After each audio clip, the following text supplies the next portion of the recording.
حدیث میں یہ بات ذکر ہے کہ صحابہ کرام رضوان اللہ تعالی علیہم اجمعین میں ایک ایسے جلیل القدر صحابی ہیں کہ جن کا نام حضرت حنظلہ بن ابو عامر الاوسی رضی اللہ تعالی بنو اوس سے تعلق ہے.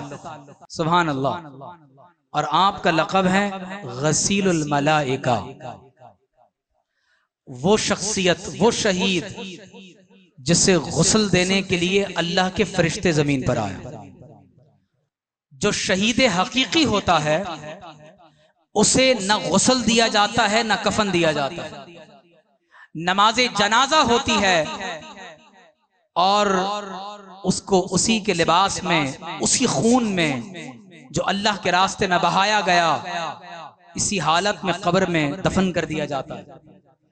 تو حضرت حنظلہ بن ابو عامر اوسی رضی اللہ تعالی غزوہ احد کے موقع پر شہید ہوئے، اور ابو سفیان بن حرب جو اس وقت تک مسلمان نہیں ہوئے تھے، انہوں نے آپ کو شہید کیا. تو حدیث میں یہ بات ذکر ہے کہ جب شہدائے احد کے مبارک جسموں کو جمع کیا جانے لگا تو حضور علیہ الصلوۃ والسلام نے حضرت حنظلہ رضی اللہ تعالی عنہ کے جسم مبارک کو دیکھا، اور صحابہ نے بھی دیکھا کہ ایسا معلوم ہوتا ہے گویا کہ ابھی ابھی آپ کو کسی نے غسل دیا.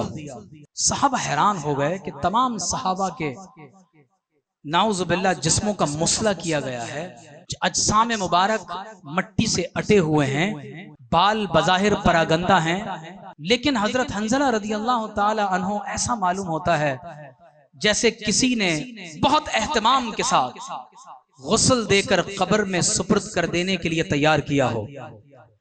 تو حضور علیہ الصلوۃ والسلام نے فرمایا کہ جائیں اور ان کے گھر والوں سے پوچھیں کہ کیا معاملہ ہے. تو جب صحابہ کرام ان کے گھر گئے تو ان کی اہلیہ نے یہ بتایا کہ حضرت حنظلہ رضی اللہ تعالی عنہ جس رات اور جس دن احد کے لیے روانہ ہوئے اس وقت ان کی نئی شادی ہوئی تھی. رخصتی کی پہلی رات نئی شادی ہوئی، اور ابھی غسل کے لیے اپنے سر پر تھوڑا سا پانی ہی ڈالا تھا کہ حضور علیہ السلام کا فرمان سن لیا کہ فوراً اللہ تبارک و تعالی کے راستے میں جہاد کے لیے نکل آؤ. تو آپ کو غسل کرنے کا موقع نہیں ملا. اسی حالت میں بیٹل آرمر میں اپنے گھر سے باہر آئے اور غزوہ احد میں شہید ہو گئے.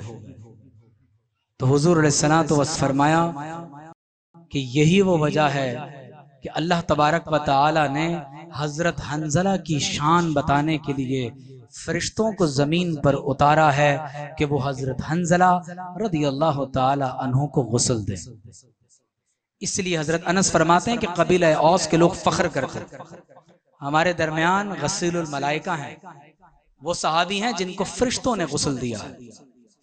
رضی اللہ عنہم ورضوا عنہ. قرآن نے کہا ان الذین یبایعونک، یا رسول اللہ صلی اللہ علیہ وآلہ وسلم بے شک جن لوگوں نے آپ کے دست مبارک پر بیعت کی ہے، انما یبایعون اللہ، بے شک وہ اللہ تبارک و تعالی سے بیعت کر رہے ہیں.